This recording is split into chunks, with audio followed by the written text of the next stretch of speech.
Catchment ఏరియాలో అంటే నాలాలు ఏవైతే ఆక్రమించుకున్నో వాటి అన్నిటిని కూడా తొలగించే కార్యక్రమం చేపట్టినాం. ఇవాళ ఇది జిల్లాలకు కూడా విస్తరించాలి అని చెప్పి డిమాండ్ వస్తుంది. నేను అనేది ఏంటంటే హైదరాబాద్ పరిమితిలో ఒక ఏర్పాటు చేసిన యంత్రాంగము జిల్లాలలో కూడా మీరు ఇట్లాంటిది ఒక సిస్టమ్ని ఎవాల్యుయేట్ చేసుకోండి. ఎవరున్నా తొలగించాల్సిందే. ప్రకృతి మీద మనం దాడి చేస్తే ప్రకృతి మన మీద దాడి చేస్తుంది. ఈ గుణపాఠం జరిగిన సంఘటనల నుంచి మనం నేర్చుకోవాలి. మనిషి అనే వాడికి ఆలోచన చేసే శక్తి ఉంది కాబట్టి ప్రకృతిని మనం చెరబట్టాలని చూస్తే ఆ ప్రకృతి ప్రకోపిస్తే ఏం జరుగుతుందో మనం కళ్ళతో చూస్తున్నాము. అది ఉత్తరాఖండ్ కావచ్చు, లేకపోతే తెలంగాణ కావచ్చు, విజయవాడ కావచ్చు, లేకపోతే హైదరాబాద్ కావచ్చు.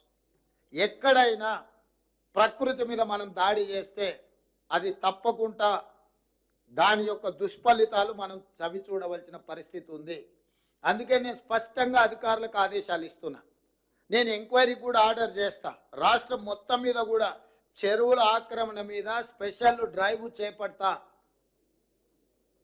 ఎవరైనా వాళ్ళు ప్రజాప్రతినిధులు అయి ఉండొచ్చు, లేకపోతే ఇతరులు అయి ఉండొచ్చు, లేకపోతే సమాజంలో బాగా ఇన్ఫ్లుయెన్స్ ఉన్న వాళ్ళు అయి ఉండొచ్చు.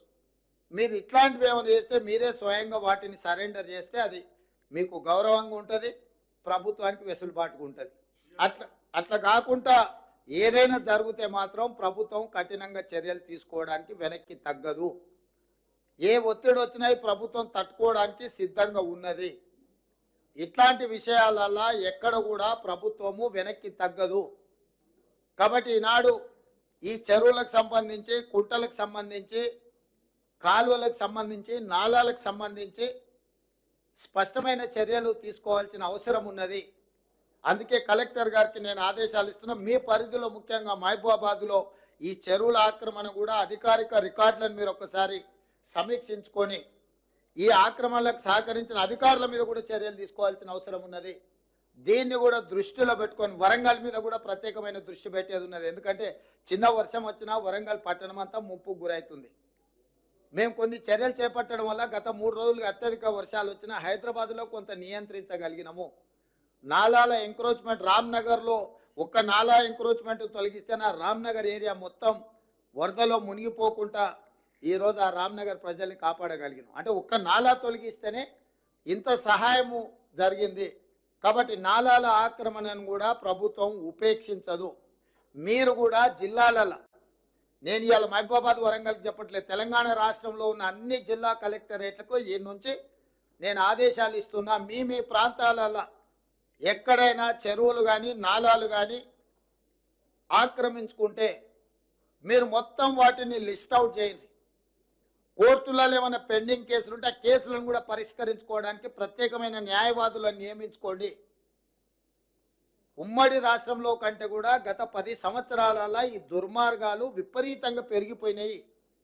అధికారాన్ని అడ్డం పెట్టుకొని అడ్డగోలుగా ఇట్లాంటివి ఆక్రమించుకున్నారు. నేను నిన్న ఖమ్మంలో తిరుగుతుంటే ఎవరున్నా అక్కడున్న మాజీ మంత్రి ఆక్రమించుకొని మొత్తం కాలువలే ఆక్రమించుకున్నాడు. ఆ నీళ్ళంతా ఖమ్మం ఊరి మీదకి వచ్చి పడి ఖమ్మం ఊరంతా మునగడానికి ఆ మాజీ మంత్రి గారే కారణం అని నాకు ఫిర్యాదు వచ్చింది. వీటిని వాస్తవాలను పరిశీలించి దాని మీద కఠినమైన చర్యలు తీసుకోవడానికి అవసరమైన చర్యలు చేపట్టాలని చెప్పి రెవెన్యూ మంత్రి గారికి సూచన చేసిన. కలెక్టర్ గారికి కూడా, ఖమ్మం కలెక్టర్ గారికి కూడా నేను ఆదేశాలు ఇస్తున్నా. దాని రిలేటెడ్ ఇష్యూస్ ఏమున్నా అవి హైకోర్టులో ఉన్నాయా, లోయర్ కోర్టులో ఉన్నాయా, ఇతర శాఖల దగ్గర ఏమైనా మేనేజ్మెంట్ జరిగిందా, ఆ కబ్జాలకు సహకరించిన అధికారుల మీద చర్యలు తీసుకోవడానికి అవసరమైన చర్యలు తీసుకోవాలి. ప్రభుత్వం నుంచి అనుమతి తీసుకోవాలి. కోర్టులలో ఏమైనా కేసులు పెండింగ్ ఉంటే వాటి మీద కూడా స్పష్టమైన నిర్ణయం తీసుకోవాలి. ఎందుకంటే ఇంకా ఉపేక్షిస్తే ఇంకా అది మనల్ని కబలిస్తుంది. ఇవాళ జరుగుతున్న పరిణామాలు, పేదోళ్ళ ప్రాణాలు, ఆస్తుల నష్టం పోయిన తర్వాత కూడా ఇంకా ప్రభుత్వం మీనమేషాలు లెక్క పెట్టుకుంటూ కూర్చుంటే ఇది మంచిది కాదు. కాబట్టి నేను స్పష్టంగా మీడియా మిత్రుల ద్వారా తెలంగాణ రాష్ట్రంలో ఉండే అందరు అధికారులకు నేను ఆదేశాలు ఇస్తున్నా. ముఖ్యంగా చెరువులను ఆక్రమించుకున్న ఎంతటి వారున్నా తొలగించాల్సిందే. దీనికి మొదట నివేదికలు తయారు చేయండి. హడావిడి చేయడం వల్ల ప్రయోజనం లేదు. పకడ్బందీగా నివేదికలు తయారు చేసి ఆక్రమణలు గుర్తించి అవసరమైతే కోర్టు నుంచి అనుమతి తీసుకుందాం. ఈ ఆక్రమణలు తొలగించడానికి విధి విధానాలు పాటించుకుంటూనే పక్కాగా చర్యలు తీసుకుందాము. ప్రభుత్వం ఇది ఒక ప్రత్యేక కార్యాచరణ కింద తీసుకుంటుంది. ఈ ప్రభుత్వం ప్రాధాన్యతతో కూడుకున్న పనులలో చెరువుల యొక్క ఆక్రమణలను, నాలాల ఆక్రమణలను తొలగించేది చాలా అత్యంత ప్రాధాన్యతతో కూడిన కార్యక్రమంగా తీసుకుంటాం. మేము రకరకాలుగా స్పందిస్తున్నారు నాయకులు. కొంతమంది ఈయననే ఇప్పుడే ముఖ్యమంత్రి అయినా, ఇప్పుడే వచ్చిండా అని. అవును ఆయన, నేను ఇప్పుడే ముఖ్యమంత్రి అయినా, ఇప్పుడే అధికారం వచ్చింది, అధికారం పేద ప్రజలకు ఉపయోగిస్తున్నాను. నేను ఇన్నాళ్ళు మీ చేతుల అధికారం ఉండి మీరు ఆ ప్రభుత్వంలో మీరు మంత్రిగా పనిచేసారు, మీరు ఆక్రమించుకుంటుంటే కళ్ళు మూసుకొని ఉన్నారు. ఇప్పుడు నేను కనీసం చేయాలనే ప్రయత్నం చేస్తున్న కొంతమంది నాయకులు మాట్లాడుతున్నారు. నేను వాళ్ళ పేర్లు ప్రస్తావించదలుచుకోలేదు, ఎందుకంటే ఇది కొంత ప్రజలు ఇబ్బంది పడుతున్న, కష్టపడుతున్న సందర్భం, పెద్ద రాజకీయాలకు తావియదలుచుకోలేదు. ఇక రెండవది, అమెరికాలో జల్సాలలో మునిగి తేలుతున్నాయని కూడా ట్విట్టర్లో మా ప్రభుత్వాల మీద, మంత్రుల మీద దాడి చేస్తున్నాడు. నిజంగానే నీకు కన్సర్న్ ఉంటే 4 రోజుల నుంచి ప్రతిపక్ష నాయకుడు ఒక పలుకు కూడా పలకలే, బయట కూడా కనిపిస్తలేడు. ఆయన ఎక్కడున్నాడో తెలియదు. ఆయన పుత్రుడు అమెరికాలో జల్సాలు చేసుకుంటూ ఆయన ప్రభుత్వం మీద బురద జల్లే ప్రయత్నం చేస్తుడు. 4 రోజుల తర్వాత మేము ప్రశ్నిస్తే ఇవాళ ఒక ఆయన బయలుదేరాడు, సూర్యాపేట పోయినట్ట, ఆ నుంచి ఖమ్మం పోయినట్ట. 100 ఎలుకలు తిరిగిన పిల్లి తీర్థయాత్రలు పోయిందంటే ఇంక ఇట్లాంటి తప్పులు చేయనని.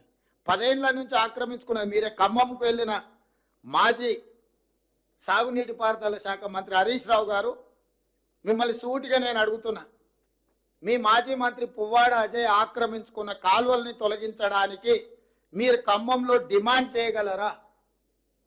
నేను మీ దగ్గరికి అధికారులను పంపిస్తే, ఎందుకంటే మీరు గతంలో చెరువులకు సంబంధించిన minor irrigation and major irrigation మినిస్టర్గా మీరు పనిచేసిర్రు. రాష్ట్రం పట్ల పూర్తిగా సంపూర్ణమైన అవగాహన ఉందని మీరు పదే పదే మాట్లాడుతుంటారు హరీష్ రావు గారు. పువ్వాడ అజయ్ ఆక్రమించుకున్న కాలువలను తొలగించడానికి మీరు చిత్తశుద్ధితోని మీరు సహకరిస్తారా? ఈ ఒక్క ప్రశ్నకు సమాధానం చెప్పిన తర్వాత ఇక ప్రభుత్వం ఈ వర్షంలో బాధ్యతాయుతంగా వ్యవహరించిందా, వ్యవహరించలేదా ప్రజలు తెలుస్తారు. మేము బాధ్యతాయుతంగా వ్యవహరించకపోతే ప్రజల దగ్గరికి మేము వెళ్ళగలిగే వాళ్ళం కాదు. ప్రతి క్షణం మా మంత్రులు కార్యాచరణ స్థానికంగా ఉన్నారు. స్టేట్ అంతా సమన్వయం చేసుకొని అధికారులకు ఆదేశాలు ఇచ్చి ఒక స్పష్టమైన నిర్దిష్టమైన కార్యాచరణతో నేను బయలుదేరి 2 రోజుల నుంచి ప్రజలలో తిరుగుతున్నా. ఇది మా ప్రభుత్వం యొక్క చిత్తశుద్ధి. 10 సంవత్సరాలు మీరు అధికారంలో ఉన్నారు.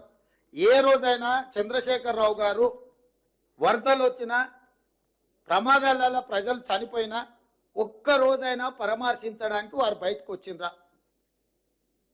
ఒక్క రోజైనా ఆ కుటుంబాల దగ్గరికి చంద్రశేఖరరావు గారు వెళ్ళిండ్రా? మీ దగ్గర రికార్డు ఉంటే తీయండి. 2014 నుంచి 2024 జనవరి వరకు చాలాసార్లు వర్షాలు, వరదలు, ప్రజలు చనిపోవడం, ప్రమాదాలు జరగడం మనం కళ్ళతో చూసినాం. చంద్రశేఖరరావు వరదలు వచ్చినప్పుడు ఏ ప్రజల దగ్గరికి వెళ్ళిండో ఒక్క ఆధారం చూపించండి. మాసాయిపేటలో రైలు కింద పడి స్కూల్ పిల్లలు 30-40 మంది చచ్చిపోతే ఆయన సొంత నియోజకవర్గం. పసిపిల్లలు చచ్చిపోతే కూడా ఆ కుటుంబాలను పరామర్శించడానికి ఓలే. ఔటర్ రింగ్ రోడ్ దగ్గర ఒక వెటర్నరీ డాక్టర్ని ముష్కర్లు ఎత్తుకెళ్ళి బ్రూటల్లీ రేప్ అండ్ మర్డర్ చేస్తే కూడా ఆ కుటుంబాన్ని పరామర్శించడానికి ఓలే. మానవత్వం లేని వ్యక్తిగా 10 సంవత్సరాలు ప్రభుత్వాన్ని నడిపిన మీరు ఈరోజు ప్రజలలో ఉన్న మమ్మల్ని ప్రతి క్షణం ప్రభుత్వం అప్రమత్తంగా ఉండి పనిచేస్తుంది. ఇవాళ పక్క రాష్ట్రంలో, మన రాష్ట్రంలో కృష్ణా జిల్లా, ఖమ్మం జిల్లా కౌలపిల్లలాగా ఉంటాయి పక్కన పక్కన. ఒకే రకమైన వర్షము, ఒకే రకమైన పరిస్థితులు ఉంటే అవతల ఎంత జరిగింది నష్టం, యువతలు ఎంత జరిగిందో ఒక అంచనా వేయండి. ఈ ప్రభుత్వం అప్రమత్తంగా ఉందో లేదో. అవతల నష్టం జరగడం కూడా బాధాకరం. అవతల జరిగి ఉండొద్దు, యువతల జరిగి ఉండొద్దు. కాకపోతే ఈ ప్రభుత్వం అప్రమత్తంగా ఉందా లేదా అనే దానికి ఒక సరిపోల్చుకోవడానికి 2 పక్కనే ఉన్నాయి. మీరే చెప్తారు అవతల రాష్ట్ర ముఖ్యమంత్రి గారు అప్రమత్తంగా ఉన్నారు, సంతోషం, మంచిది. వారి అనుభవంతో అప్రమత్తంగా ఉండి ఆ జిల్లాను, ఆ రాష్ట్రాన్ని ఆదుకోవడానికి ప్రయత్నం చేశారు. అదే సందర్భంలో ఈ రాష్ట్ర ముఖ్యమంత్రి కూడా 24 గంటలు కంటిన్యూస్గా 30 తారీఖు నుంచి ఈ రోజు వరకు కంటిన్యూస్గా పర్యవేక్షిస్తూనే ఉన్నాం, చర్యలు తీసుకుంటూనే ఉన్నాం. రెండింటిని పోల్చి చూడండి. మరి అవతల రాష్ట్రంలో ప్రతిపక్ష నాయకుడు లేకపోతే మా నాయకురాలు షర్మిల గారు ప్రజలకి వెళ్ళి కష్టపడ్డల దగ్గర, ఇక్కడ ఉన్న ప్రతిపక్ష నాయకుడు ఎక్కడున్నాడు? అసలు ఉన్నాడా? ఎందుకు కనిపిస్తలేడు? ఎందుకు మాట్లాడతలేడు ఆయన? ఆయన కొడుకెక్కడ ఉన్నాడు? అమెరికాలో లేడా? అమెరికాలో జల్సాలు చేయట్లేదా? అమెరికాలో జల్సాలు చేసేటోడు కూడా మా 10 ఏళ్ళ అధికారం అనుభవించి 1,00,000 కోట్లు అక్రమంగా సంపాదించుకొని అమెరికాలో జల్సాలు చేస్తున్నాడు కూడా ఈరోజు ఈ ప్రభుత్వం మీద దాడి చేస్తున్నారు. అయినా ఈ ప్రభుత్వం మనోధైర్యం కోల్పోదు. ధైర్యంతో ప్రజలకు అండగా నిలబడి ప్రజల్ని ఆదుకోవడానికి ప్రయత్నం చేస్తుంది. స్వచ్ఛంద సంస్థల్ని సమాజంలో ప్రముఖులుగా భావించే వాళ్ళను, కార్పొరేట్ కంపెనీలకు నేను విజ్ఞప్తి చేస్తున్నా, ప్రజలు కష్టాలలో ఉన్నారు, మీ చేతనైన ఆర్థిక సహాయాన్ని అందించండి.